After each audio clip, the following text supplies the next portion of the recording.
Podemos então abrir as nossas Bíblias, a carta aos Romanos, no capítulo 8. Nós vamos ler a partir do versículo 31. Se bem que hoje daremos ênfase aos versículos 35 até ao final, até ao 39, mas vamos começar no versículo 31. Vamos ler mais uma vez esta porção.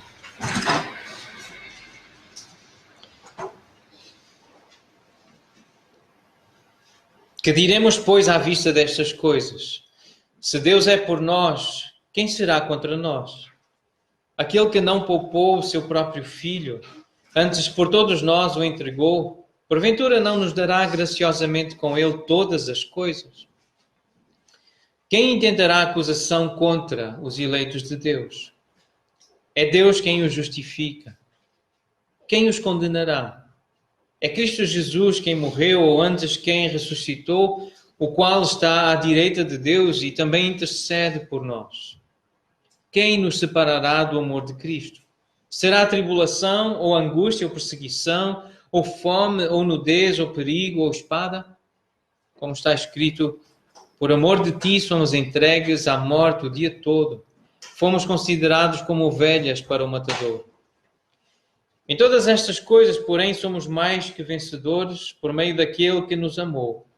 Porque eu estou bem certo de que nem a morte, nem a vida, nem os anjos, nem os principados, nem as coisas do presente, nem do porvir, nem os poderes, nem a altura, nem a profundidade, nem qualquer outra criatura poderá separar-nos do amor de Deus que está em Cristo Jesus, nosso Senhor.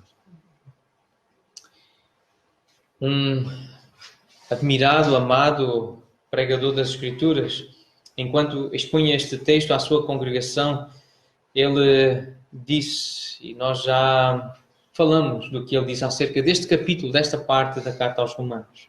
Mas vamos ler mais uma vez. Este capítulo pode ser chamado de a vida no Espírito. A riqueza deste capítulo está além do que podemos calcular. Está além, inclusive, do que posso expressar, e é por isso muito difícil encontrar palavras para transmitir tudo o que aqui está, ou aquilo que eu sinto. Mas à medida que o leio, vez após vez, enquanto medito e penso sobre ele, vejo-me a mover-me num caminho sempre ascendente que culmina, em última instância, na expressão de louvor que conclui este capítulo incrível. Portanto, esta parte que nós acabamos de ler é uma expressão de louvor. Ele tem a capacidade de nos tirar da terra e de nos levar até à glória da presença do próprio Deus. É um capítulo monumental e quando é lido com um coração aberto e entendido com uma mente aberta, pode ser incrivelmente enriquecedor. Eu realmente penso que se tu interiorizares as coisas que aqui estão, e se tu meditares nelas, se refletires nelas, tu nunca mais serás o mesmo. Eu creio que este é um capítulo transformador de vidas, tal como muitos outros, nesta tremenda epístola aos Romanos. Portanto, a oração que nós temos feito com estes hinos é que o Senhor nos dê um coração aberto, para ouvir, ouvidos abertos, para ouvir, entender, para depois podermos refletir na palavra. Uma outra frase, uma outra avaliação deste capítulo, especialmente desta parte. Temos chegado agora a um dos mais gloriosos exemplares de literatura que se conhecem no mundo. Sem rival entre os documentos religiosos, excetuando um pequeno número de outras composições paulinas, tais como o primeiro capítulo da Epístola aos Efésios e os capítulos 13 a 15 de Coríntios, de 1 aos Coríntios. Das maiores profundezas do desespero e do clamor agonizante da mais total derrota, que transparecem no 7º capítulo desta carta, Paulo agora eleva-se às mais excelentes alturas daquilo que os remidos podem esperar por meio de Cristo no governo eterno de Deus. E é só quando Deus está no governo que se pode experimentar realmente esta plenitude de alegria e de gozo. É só quando realmente o reino de Deus for estabelecido na terra que haverá lugar para tamanho prazer e tamanho felicidade. Por enquanto, nós temos que lidar com obstáculos, coisas que se querem colocar como obstáculos ao amor de Deus por nós em Cristo Jesus. E é assim que começa o versículo 35, com esta pergunta: quem nos separará do amor de Cristo? Quem? Quem ou o que? Alguma coisa que nos pode separar, alguma coisa que pode se colocar no meio de nós e de Deus, entre nós e Deus, na nossa relação com Deus. Há alguma coisa, existe alguma pessoa, alguma entidade que se possa colocar como um obstáculo. Há várias tentativas. E este texto descreve algumas delas. E eu queria partilhar com os irmãos mais uma vez, lembrar de um recurso que para mim tem sido muito, muito precioso. Não sei se alguém já teve esta oportunidade em casa. Quem fala inglês ainda não está traduzido, mas quem gosta de ler em inglês e sabe, consegue acompanhar este recurso Look at the Book. É assim que se chama, olha para o livro. E é apenas os versículos que estão ali. Só tem o texto bíblico e algumas anotações de um irmão que gosta de ensinar a Bíblia. E ele apenas lida com a Bíblia e faz comparações com outros textos bíblicos. É um excelente exercício para olharmos para a Bíblia. Então, os pensamentos, eu vou partilhar alguns pensamentos da reflexão deste ministério, Desiring God e Look at the Book. E uma das frases que o irmão diz ao chegar a estes versículos, estamos no final então, do capítulo 8, é esta frase: talvez seja surpreendente perceber que à medida que o grande capítulo da Bíblia, e é assim que ele chama este capítulo, mais um irmão, não é nenhum dos outros que eu citei anteriormente, este é um terceiro irmão, um terceiro expositor, que ele diz, ele acha que este é o grande capítulo da Bíblia. À medida que chegamos ao final, e parece surpreendente que ao chegarmos ao fim, aos últimos versículos deste capítulo, é como se houvesse um grande crescendo. Na música, esta palavra italiana, ou no latim, este crescendo, quando a música ela está em piano, está em formato de toca baixinho, não é? Toca piano e depois vai ficando mais forte e há um crescendo. Escrevem mesmo as partituras, aparece esta palavra, há um traço, que há dois traços que se vão alargando, não sei quantos já viram a partitura musical, e há um crescendo em que os instrumentos devem tocar mais forte, deve haver ali mais som. E parece, o irmão que lê este capítulo diz que parece que ele está a ver um crescendo aqui no final do capítulo. Mas é um crescendo, mas deparamos-nos neste crescendo com a descrição das coisas mais terríveis que acontecem aos cristãos na Bíblia. E parece surpreendente que neste crescendo, neste clamor e num hino de louvor, parece uma expressão de louvor, mas é aqui que há a descrição das coisas mais terríveis que acontecem a cristãos, a pessoas de fé.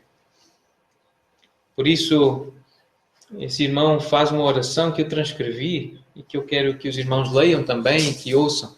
Ele orou assim: Pai, à medida que temos olhado para as glórias do que significa ser um cristão, e é isso que nós lemos no capítulo 8 de Romanos. O que é ser um cristão? Não nos deixes ficar intimidados, ou de maneira alguma que nos afastemos de Ti por causa das coisas terríveis que também acontecem aos cristãos. Eu peço isto em nome de Jesus.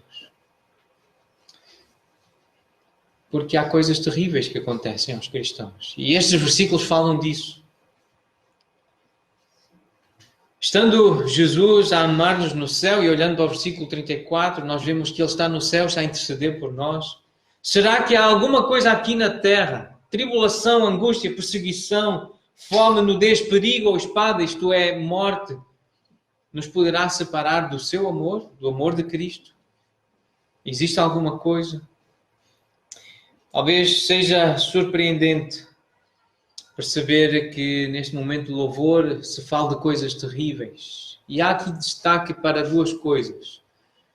que parece que nos nossos dias é quase impensável que coisas terríveis como estas da fome e da nudez possam acontecer a cristãos. Sentir fome, passar fome, não ter o que vestir ou onde se abrigar. Principalmente à luz de um texto como este em Mateus capítulo 6, em que o próprio Senhor Jesus diz, a partir do versículo 31, não vos inquieteis dizendo o que comeremos, ou que beberemos, ou com que nos vestiremos. Porque os gentios é que procuram todas estas coisas, pois vosso Pai Celeste sabe que necessitais de todas elas. Buscai, pois, em primeiro lugar o seu reino e a sua justiça, e todas estas coisas vos serão acrescentadas, todas quais o alimento e a roupa para o corpo está incluído. É verdade que Ele vai acrescentar todas estas coisas, sem dúvida nenhuma. Mas será de acordo com o seu discernimento daquilo que nós precisamos para fazer a sua vontade e para o glorificar. Estas coisas que Deus vai acrescentar, incluindo especialmente foco nestas duas questões da comida e da roupa ou do abrigo. Porque a roupa, aquela capa que aqueles irmãos usavam naquele tempo, era o abrigo deles. Muitos deles não tinham casas confortáveis ou abrigos como nós temos hoje. Muitos deles era realmente a sua capa de inverno, aquela capa que os guardava e protegia, abrigava do frio.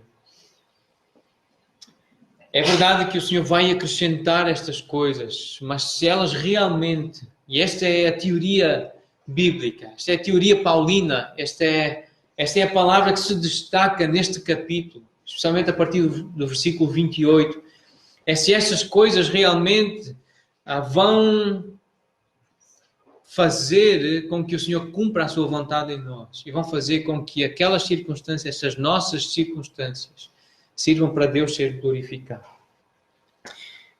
Versículo 32, em Romanos 8, diz: aquele que não poupou o seu próprio filho, antes por todos nós o entregou, porventura não nos dará graciosamente com ele todas as coisas. Então, todas as coisas são uma evidência da sua graça, do seu favor. E nem sempre a sua graça e o seu favor é exatamente aquilo que nós humanamente esperamos e que alguns cristãos esperam.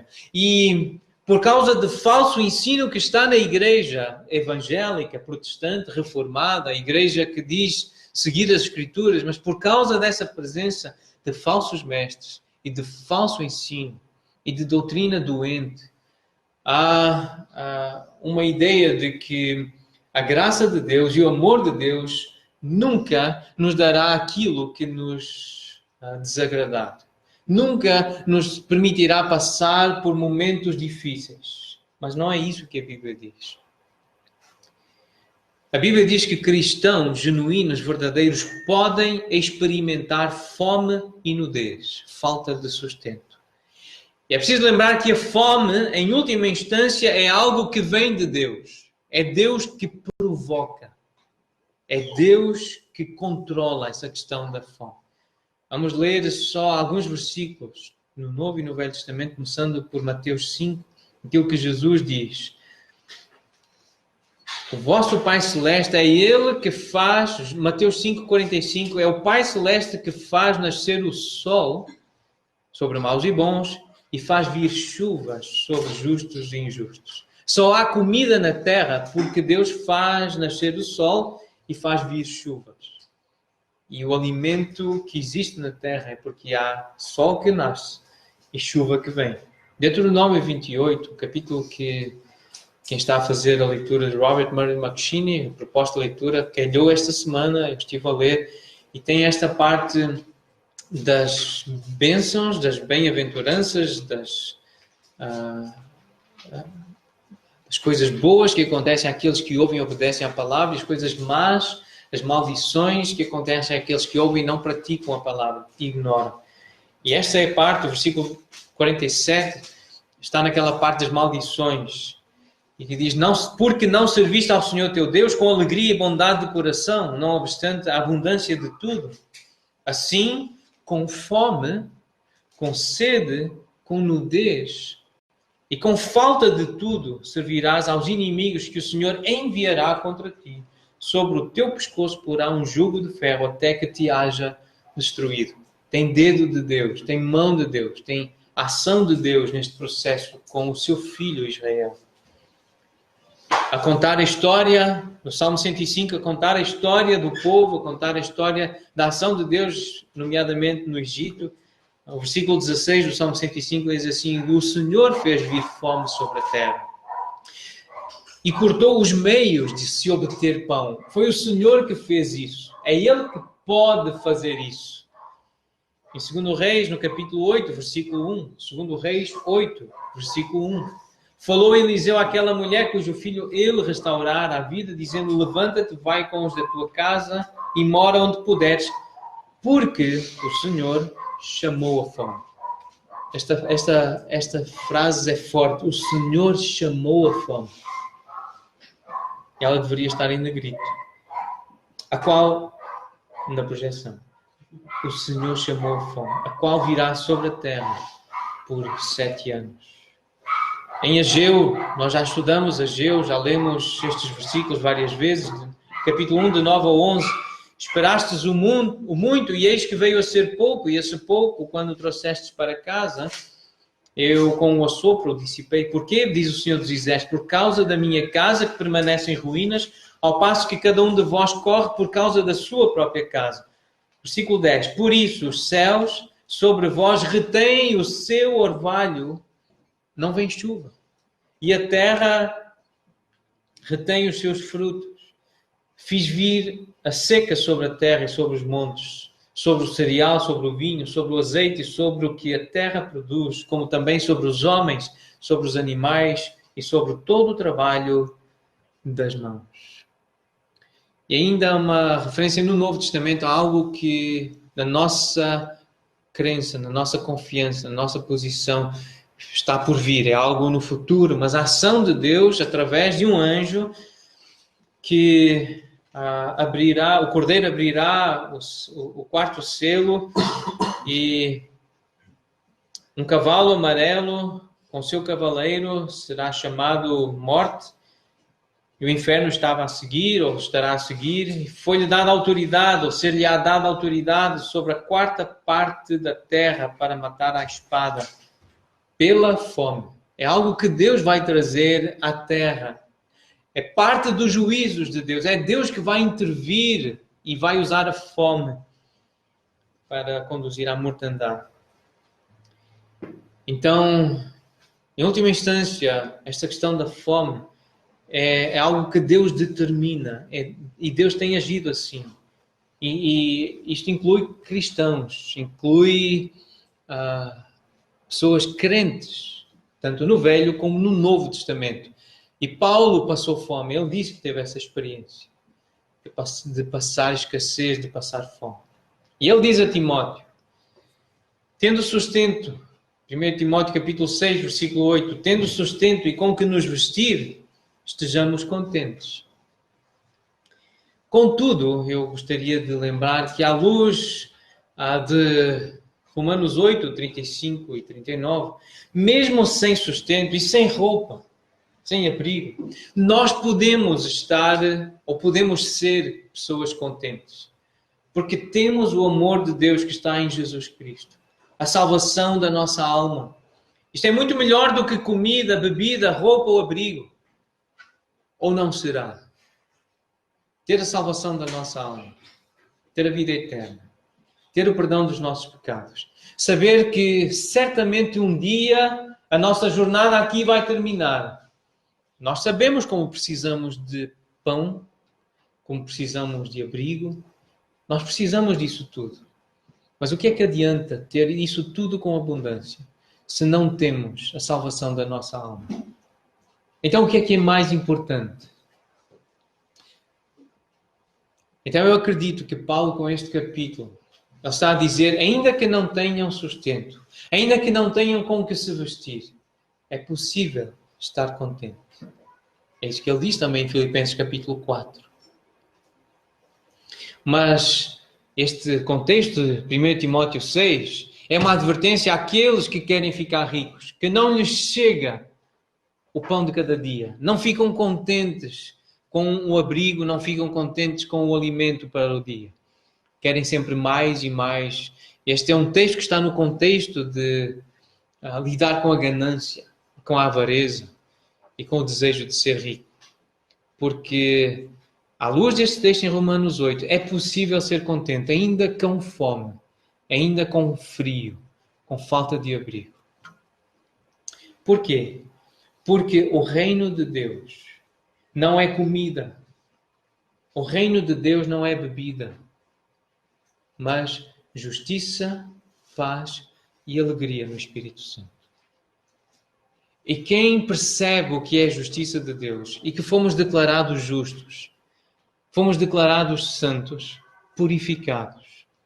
Se nós entendemos a questão da justiça de Deus no Evangelho, nós podemos ter paz com Deus e paz com os outros, ainda que nos falte comida, ainda que nos falte o sustento, ainda que nos falte o abrigo digno que nós queremos.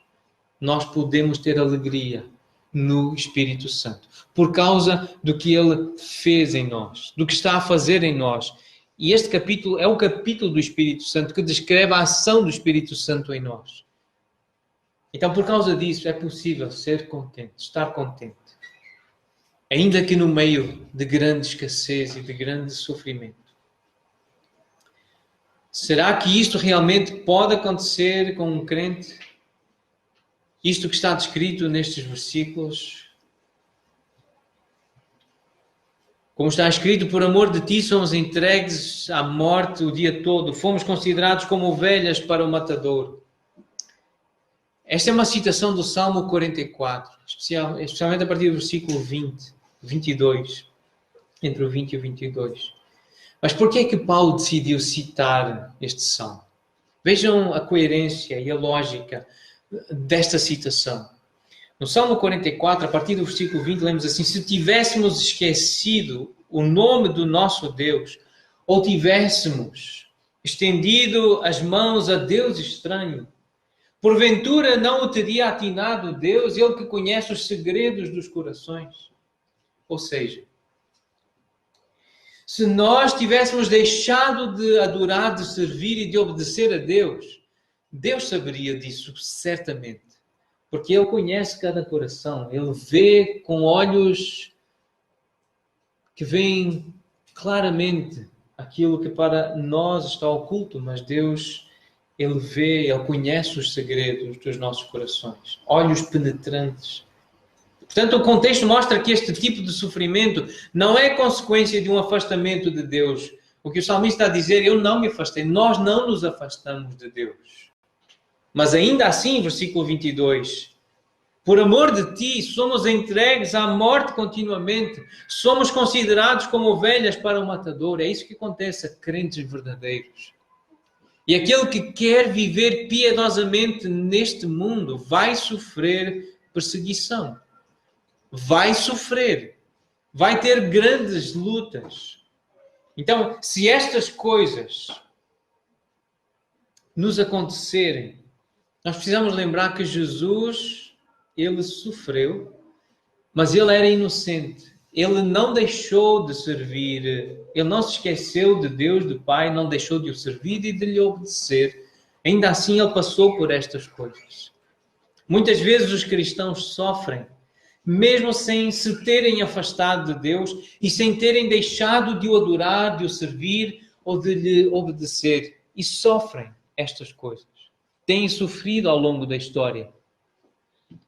Portanto, se estas coisas, tribulação, angústia, perseguição, fome, nudez, perigo ou espada, isto é, morte, acontecerem a cristãos que não abandonaram Deus, não poderão ser vistas ou entendidas como um castigo. Não é um castigo de Deus. Alguém ficar sem dinheiro, alguém ficar sem sustento, ficar sem casa, sem um abrigo, não poderá ser visto. Se essa pessoa não se afastou de Deus, se essa pessoa não abandonou a adoração e o serviço ao Senhor, então essas coisas más que lhe aconteceram não poderão ser vistas como um castigo. fazem parte da experiência da fé, fazem parte dessa experiência, dessa caminhada do homem e da mulher aqui na Terra. Mas é preciso que estejamos conscientes de que realmente, e certos e convictos, de que tal como o salmista diz, nós não nos afastamos de ti. Nós não começamos a adorar a outros deuses. Nós não adoramos ídolos. É ao Deus verdadeiro. Continuo a adorar a Jesus Cristo. Eu vou ao Pai por meio de Cristo. É preciso que haja esta consciência para poder suportar com paz as tribulações, as perseguições, as angústias, a escassez que poderá acontecer à nossa vida. Porque se nós nos afastamos de Deus, se nós deixamos de obedecer a Deus, e se alguma destas coisas nos acontecer, é claro que podemos e devemos entender como um castigo de Deus. Algo para nos corrigir. Então é isto que a Escritura está a dizer. Não podemos entender sempre que alguma destas coisas aconteça a um crente, seja um castigo. Mas será que alguma destas coisas nos separará do amor de Cristo? É óbvio, à luz do que estamos a ler, não. Não porquê? Porque em todas estas coisas, e enfatizando que estas coisas são estas más coisas que estão a acontecer, em todas elas nós somos mais do que vencedores. Por meio daquele que nos amou. Esta é a lógica de Paulo. Mesmo que aconteçam estas coisas aos crentes verdadeiros, crentes genuínos, fiéis, obedientes, exemplares, estas coisas, elas são uma evidência de que Deus ama e continua a amar. É por meio de Cristo, é por meio daquele que nos amou, que nós somos mais do que vencedores. Já vamos entender o que esta frase poderá significar, mais do que vencedores. Mas a ênfase aqui é que é por meio de Cristo. É por isso que Cristo é tão precioso. É por isso que Ele tem que ser tão valorizado e apreciado por nós. Tem que ser exaltado. Tem que ser amado. Porque é por meio dele que nós podemos suportar estas coisas más que nos acontecem, que nos acontecerão. Nós vamos passar por isto. Nós vamos ter que enfrentar estas coisas que estão aqui descritas nestes versículos. Então esta expressão, mais que vencedores, a palavra começa com um prefixo hiper. O hiper é aquele destaque, aquele aumentativo, aquele superlativo. É algo que é como se fosse à escala algo exponencial. Um vencedor é aquele que vê os seus inimigos mortos aos seus pés. Esse é o vencedor. Que derrota é o conquistador, aquele que vê os seus inimigos derrotados, mortos aos seus pés. Mas o mais que vencedor, aquele que é mais do que um conquistador, é aquele que vê os seus inimigos mortos, derrotados, mas que voltam a viver para o servir. Aquele que vê que há algo sobrenatural que volta à história, volta a existir e persiste, mas é para servir. O inimigo das nossas almas bem pode ficar furioso porque aquilo que ele usava para nos destruir, na verdade Deus está a usar para cooperar para o nosso bem. Então nós que morremos para o pecado, ou o pecado que foi destruído e foi morto por Jesus na cruz, quando nós nos deparamos com o nosso próprio pecado, ou com o pecado de outras pessoas, com o pecado de Satanás que vem para nos enfraquecer, para nos afastar de Deus, essas coisas, essas dificuldades que nós enfrentamos, esta luta que nós temos conosco mesmo, no nosso pecado, essas coisas que parecem ressurgir, ressuscitar, voltar à vida, Deus está a usá-las. Ainda que é verdade, Jesus já venceu Satanás, Jesus já venceu este mundo, já venceu a morte e o pecado.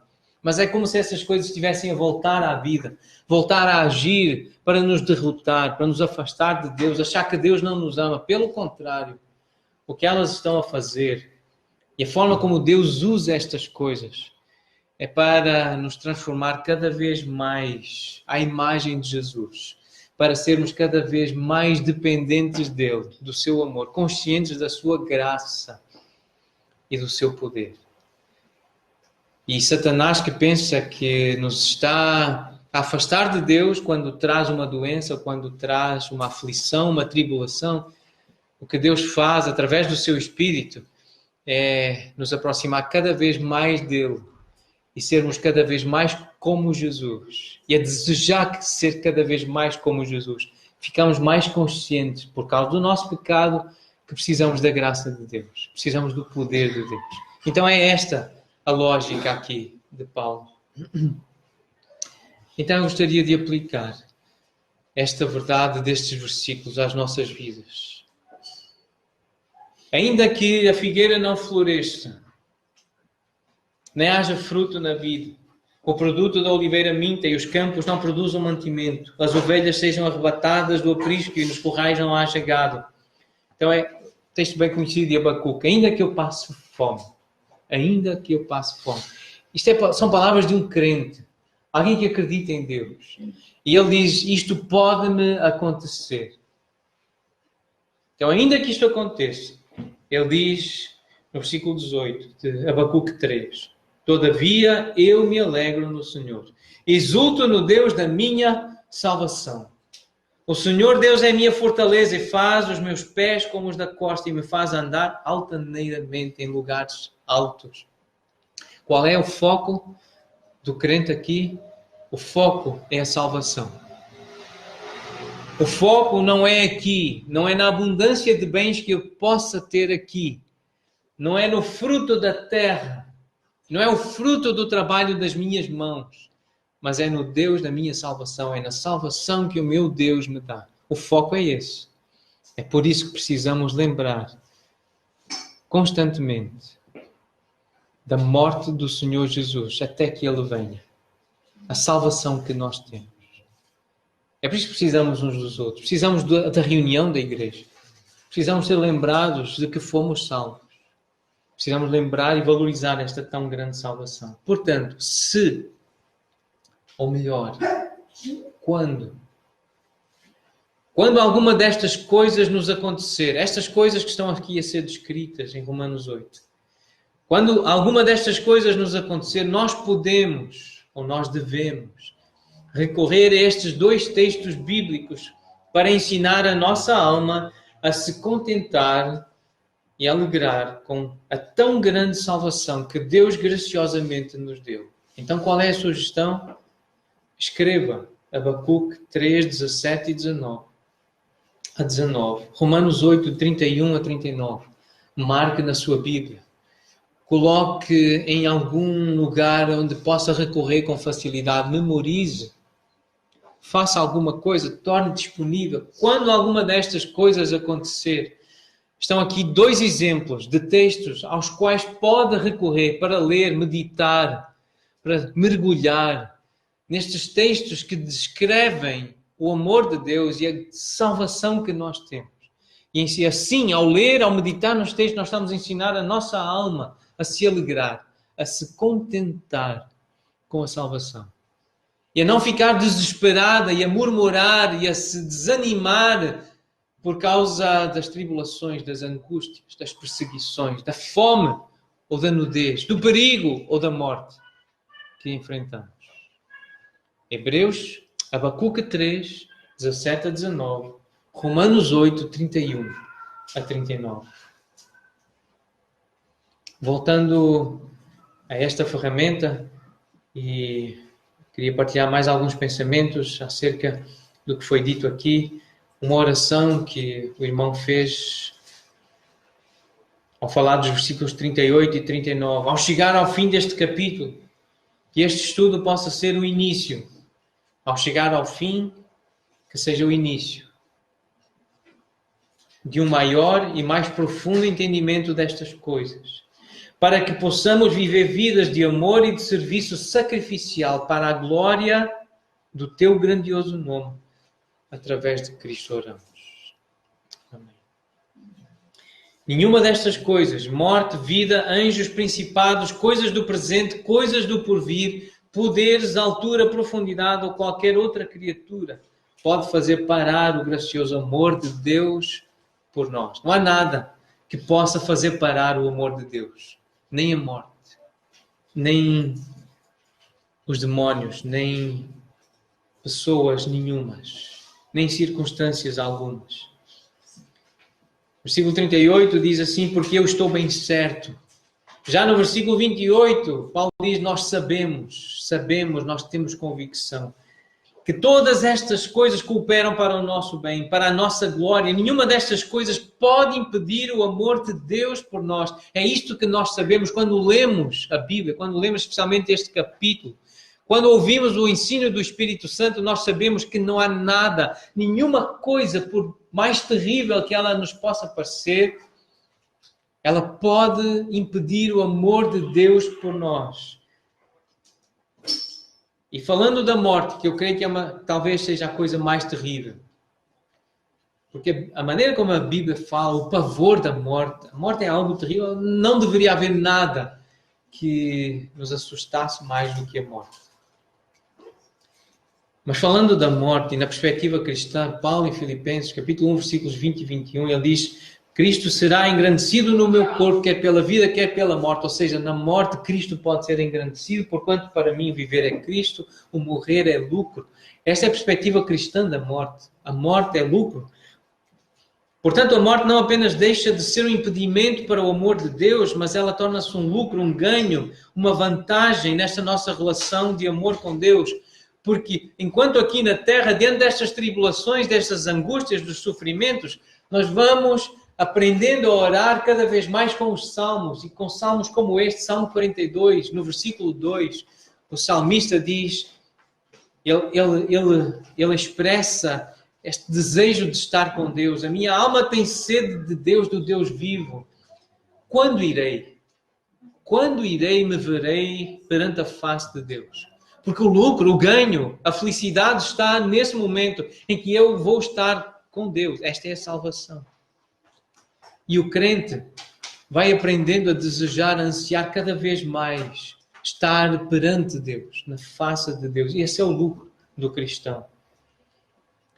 Portanto, até a atuação satânica ou demoníaca, e é referência a anjos e principados, torna-se um meio gracioso de Deus nos mostrar o seu amor. Deus usa demónios, Deus usa o poder satânico para ser um meio da sua graça de nos mostrar o seu amor, ensinando-nos a humildade e permitindo-nos experimentar o seu poder. Um exemplo disto, desta linguagem, é 2 Coríntios, capítulo 12, a história de Paulo. O que Deus ensinou a Paulo através de um mensageiro de Satanás. Lembram? O que Deus ensinou a Paulo através de um mensageiro de Satanás. 2 Coríntios 12, a partir do versículo 7 até ao versículo 10. Um mensageiro de Satanás que foi enviado para esbofetear Paulo. E lá fala da graça de Deus. Paulo perceber a graça de Deus, o poder que o aperfeiçoava na sua fraqueza. Nós reconhecemos que somos fracos. Isso leva-nos à humildade. Então, até a atuação demoníaca na vida, na nossa vida, é um meio gracioso de Deus nos levar a depender dele, da sua graça, do seu poder. Esta é a lógica paulina, esta é a lógica bíblica, esta é a lógica cristã divina neste contexto. Portanto, nós confiamos que o Espírito Santo usará todas estas verdades para nos fortalecer e guiar, de maneira a podermos cumprir o preceito da lei. Porque esse é o propósito do cristão. Versículo 4, no capítulo 8, diz: a fim de que o preceito da lei se cumprisse em nós, que não andamos segundo a carne, mas segundo o Espírito. E qual é então o preceito da lei? O que é o resumo da lei?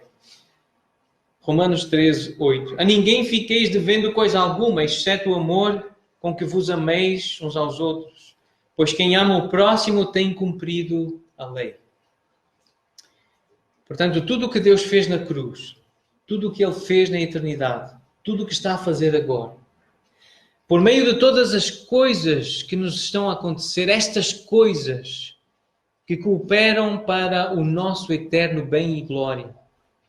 Todas estas coisas têm como finalidade ensinar-nos a amar os nossos inimigos, ensinar-nos a amar uns aos outros e a correr riscos ou a passar por sacrifícios, aqueles que forem necessários, porque nós temos por certo que os sofrimentos do tempo presente não se podem comparar com a glória que há de ser revelada em nós. Versículo 18 deste capítulo, Romanos 8, 18. Os sofrimentos deste tempo, tribulação, angústia, fome, nudez, perigo, espada, morte. Nenhum sofrimento do tempo presente pode ser comparado com a glória que há de ser revelada em nós. Então, irmãos, gastemos os poucos anos que nos restam aqui na terra, amando pessoas para a glória do nosso grande Deus e Pai, em quem nós temos segurança absoluta. Então, algumas frases de como aplicar esta verdade que acabamos de ler nestes últimos versículos do capítulo 8. Anotem algumas ideias, as que mais vos com as quais mais se identificarem. Usa este dia ou esta semana para te focares em demonstrar o amor de Deus àqueles que te rodeiam. Então, como é que eu posso mostrar o amor de Deus? Sendo paciente, longânimo, tendo um ânimo longo, esperando. Esta expressão, olha, vai com calma. Já ouviram esta expressão? Vai com calma. Abranda. Isto é um sinónimo de paciência. Ser paciente. Procura o bem. Vê o bem no outro. Não estejas à procura apenas das coisas más, das coisas erradas, mas procura ver o bem. Não sejas tão crítico, não sejas tão crítica. Seja generoso. Faz o bem. Alguns exemplos de fazer o bem. Ajuda alguém financeiramente. Faz uma visita. Convida alguém para a tua casa. Realiza uma tarefa útil. Envia uma mensagem amorosa, uma mensagem encorajadora. Faz alguma coisa, faz o bem a alguém. Diz não ao ciúme. Não sejas invejoso nem egoísta.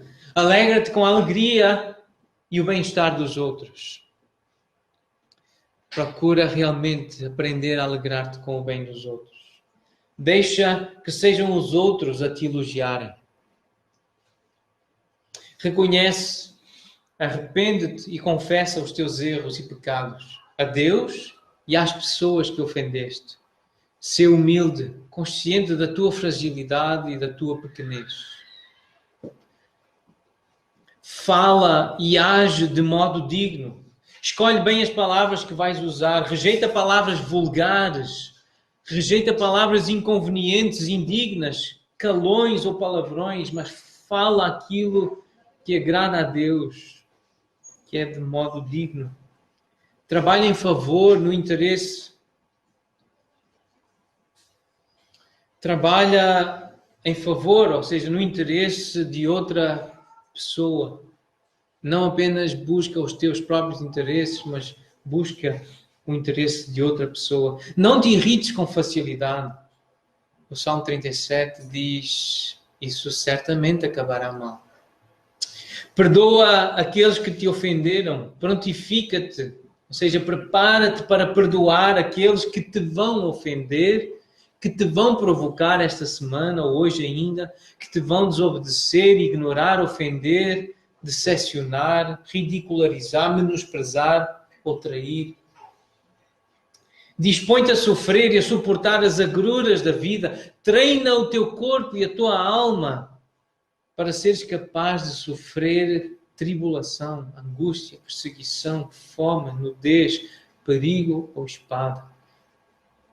Isto é, morte. Treina o teu corpo para sofrer. Lembra-te do que acreditas. Traz à memória aquilo que te dá esperança. Pensa na vida eterna com Cristo. Confia nas suas promessas e anseia, deseja a sua volta. Esta é uma maneira prática de viver esta mensagem, de viver este capítulo, fazendo estas coisas. E se perceberam, é uma paráfrase de 1 Coríntios 13, é uma relação com a descrição do que é o amor. É isso que Deus espera de nós, que nos amemos uns aos outros e com o amor dele. Isto porque podemos estar seguros em Cristo. E é esse hino que nós vamos cantar agora para terminar este tempo, este momento, e depois ter um tempo para convivermos aqui um pouquinho. Mas eu gostaria que terminássemos agora com este hino.